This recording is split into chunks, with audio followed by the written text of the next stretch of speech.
लोग यही थे, जज्बा अलग था, रास्ते अलग थे, पर मंजिल एक थी। उस युग में जन्म लेने वाला हर बच्चा क्रांति की हवा में सांस ले रहा था और हर मां अपने बेटे की शहादत पर गर्व महसूस कर रही थी।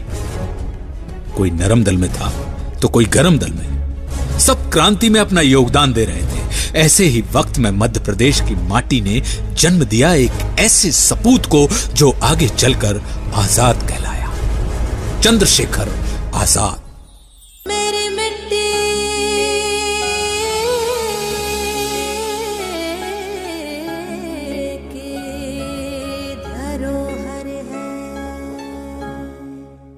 चंद्रशेखर आजाद का जन्म 23 जुलाई सन 1906 को हुआ था मध्य प्रदेश के भावरा गांव में, जो वर्तमान में अलीराजपुर जिला के अंतर्गत चंद्रशेखर आजाद नगर के नाम से जाना जाता है।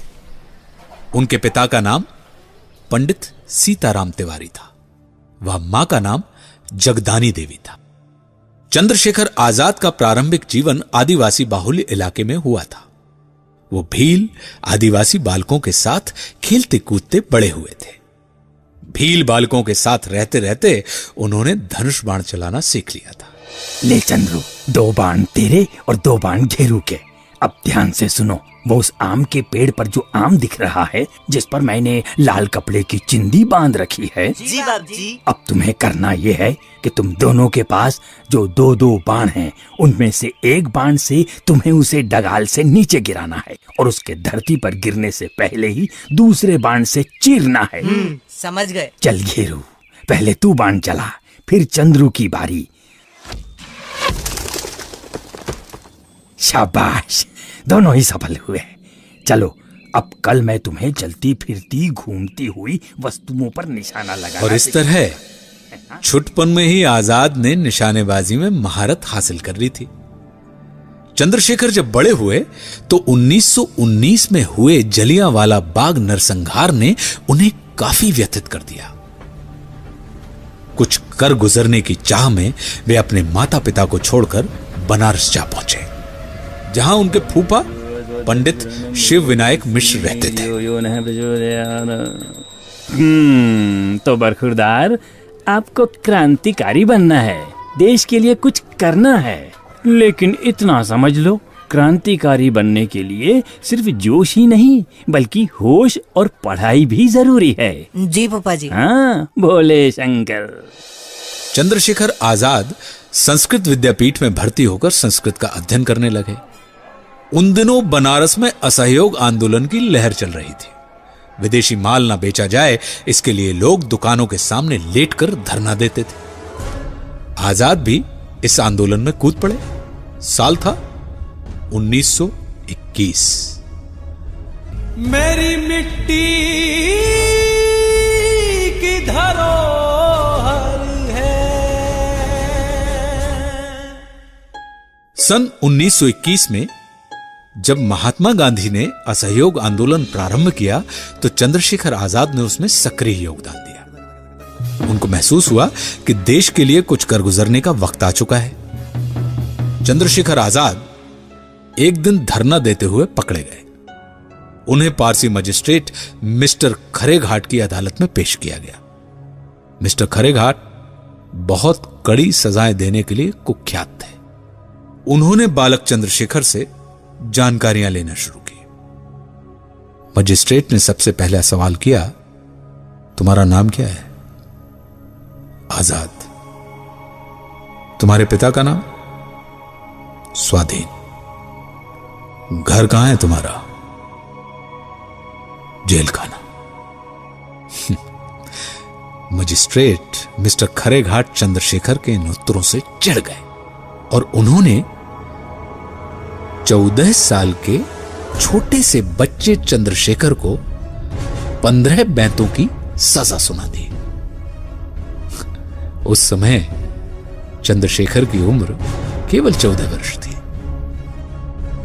जल्लाद ने अपनी पूरी शक्ति के साथ बालक चंद्रशेखर की निर्वस्त्र देह पर बैंतों से प्रहार करना शुरू कर दिया।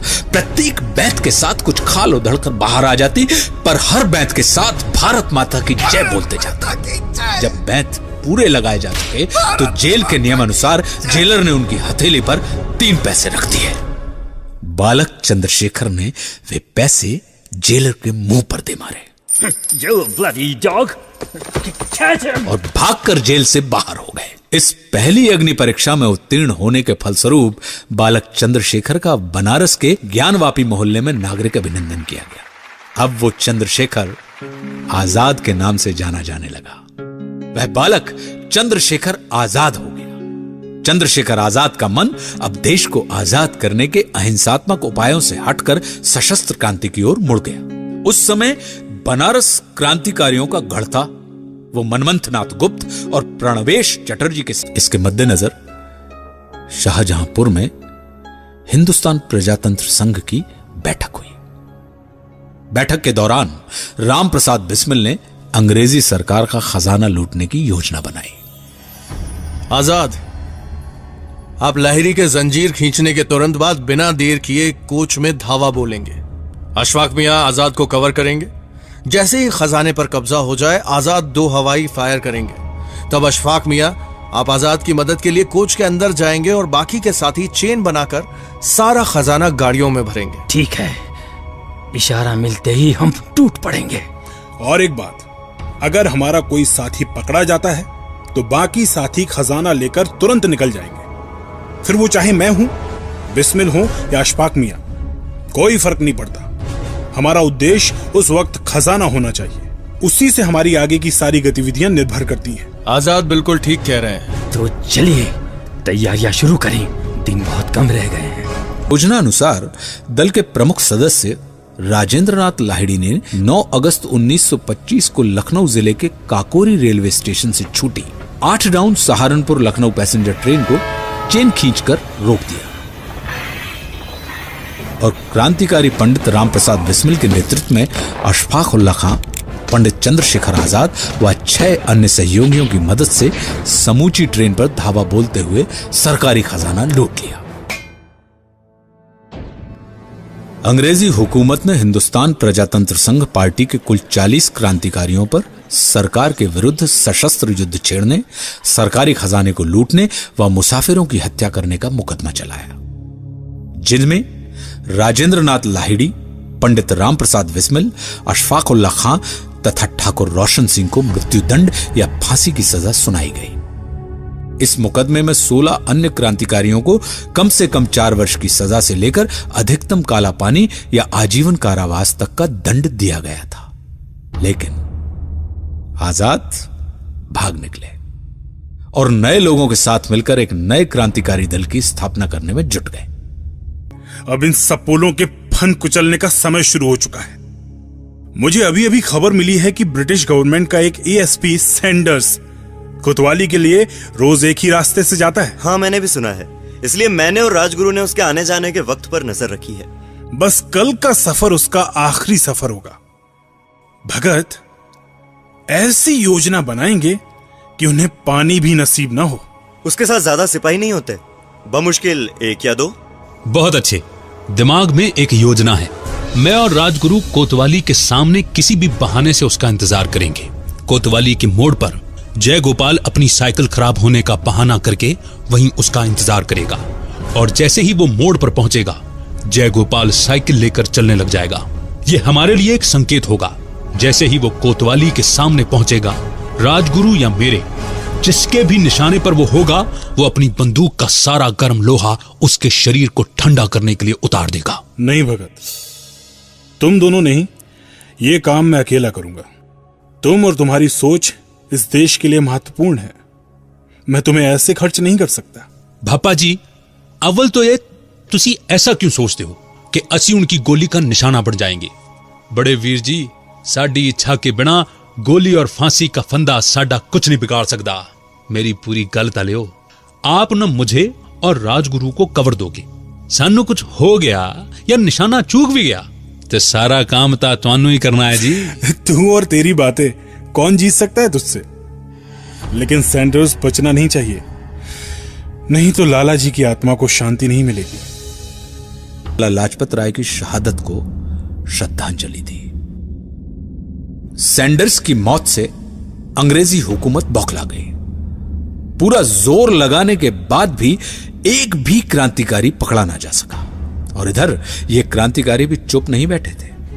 वे एक ऐसी बड़ी घटना को अंजाम देने की तैयारी कर रहे थे जो पूरे देश और दुनिया को हिलाकर रख देने वाली थी।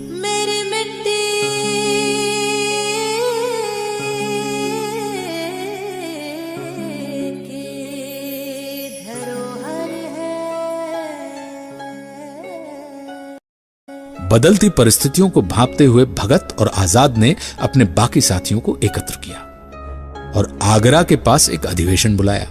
यह एक गुप्त अधिवेशन था।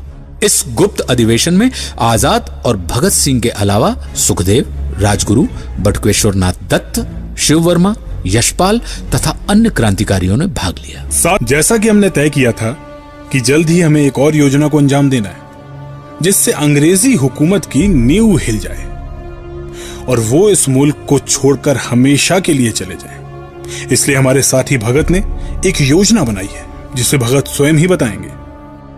साथियों, मेरी योजना बहुत छोटी और असरकारक है और इस योजना को अमली जामा पहनाने के लिए सिर्फ 2 बंदों की जरूरत होगी। सिर्फ 2?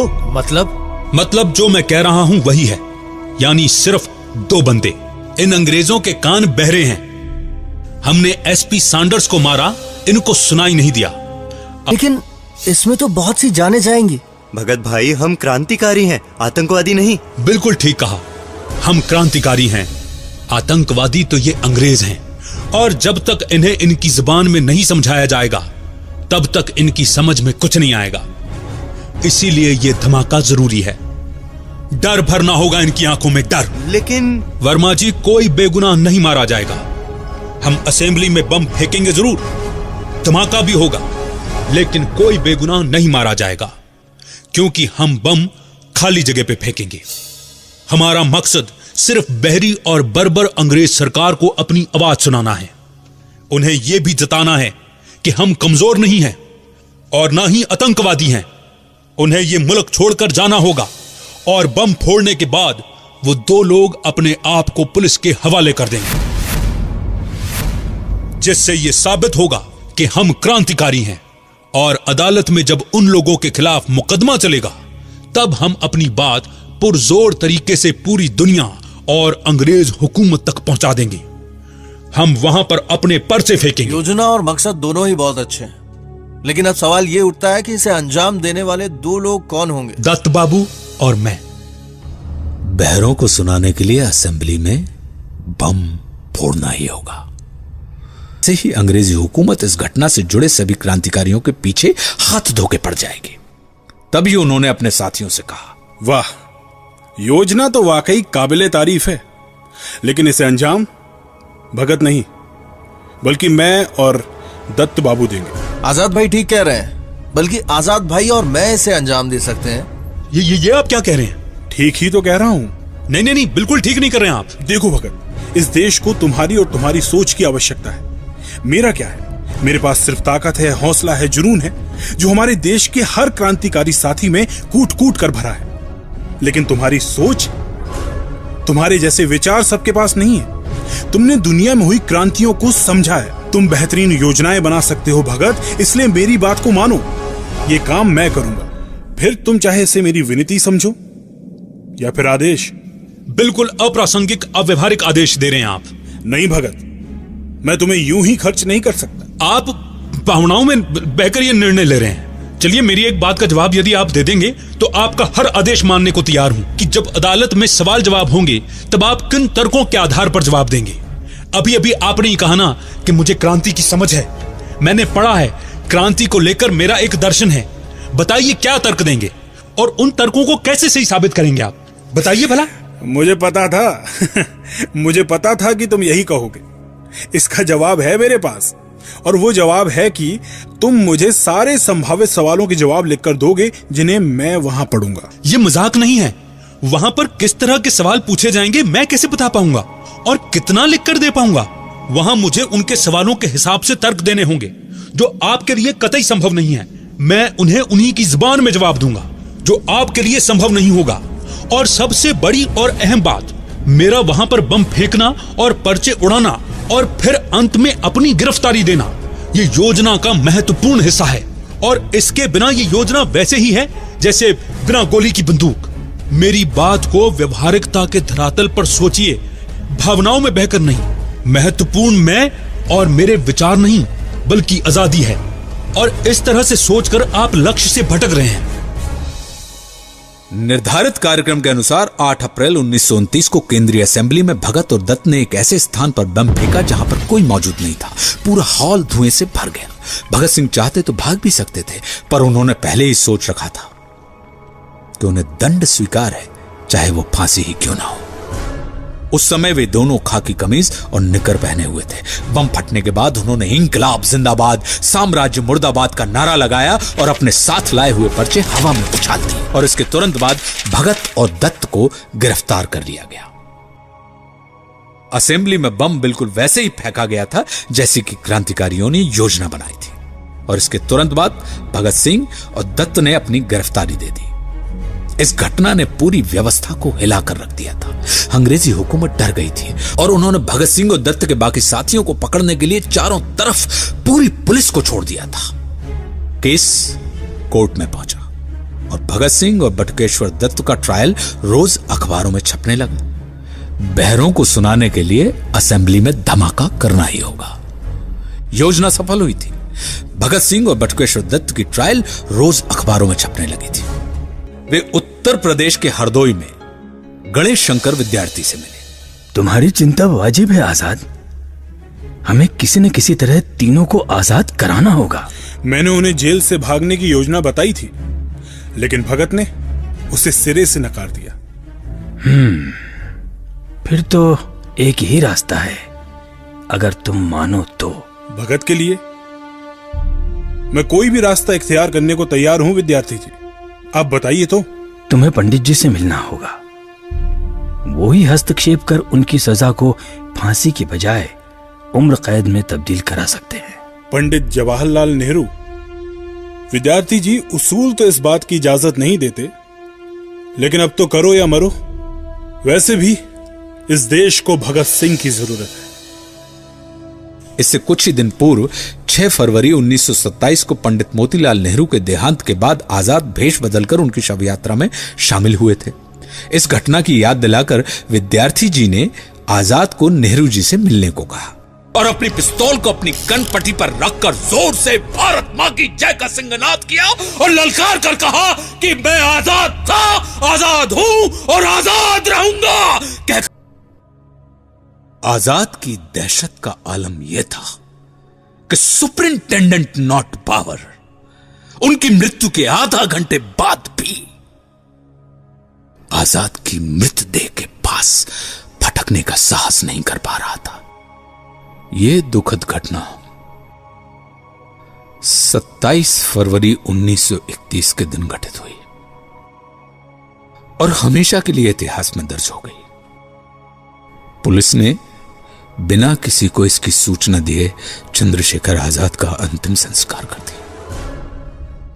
जैसे ही आजाद के बलिदान की खबर जनता को लगी कि सारा इलाहाबाद अल्फ्रेड पार्क में उमड़ पड़ा, जिस वृक्ष के नीचे आजाद शहीद हुए थे। लोग उस वृक्ष की पूजा करने लगे।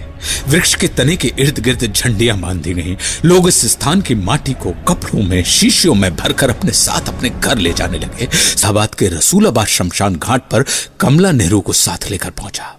अगले दिन आजाद की अस्थियां चुनकर युवकों का एक जुलूस निकाला गया। इस जुलूस में इतनी ज्यादा भीड़ थी कि इलाहाबाद की मुख्य सड़कों पर जाम लग गया।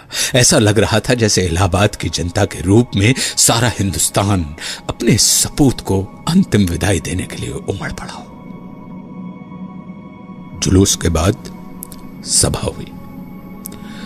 सभा को शचीन्द्रनाथ सन्याल की पत्नी प्रतिभा सन्याल ने संबोधित करते हुए कहा, जैसे बंगाल में खुदीराम बोस के बलिदान के बाद उनकी राख को लोगों ने घर में रखकर सम्मानित किया, वैसे ही आजाद का भी सम्मान होगा। आजाद को भी वही सम्मान मिलेगा। मेरी मिट्टी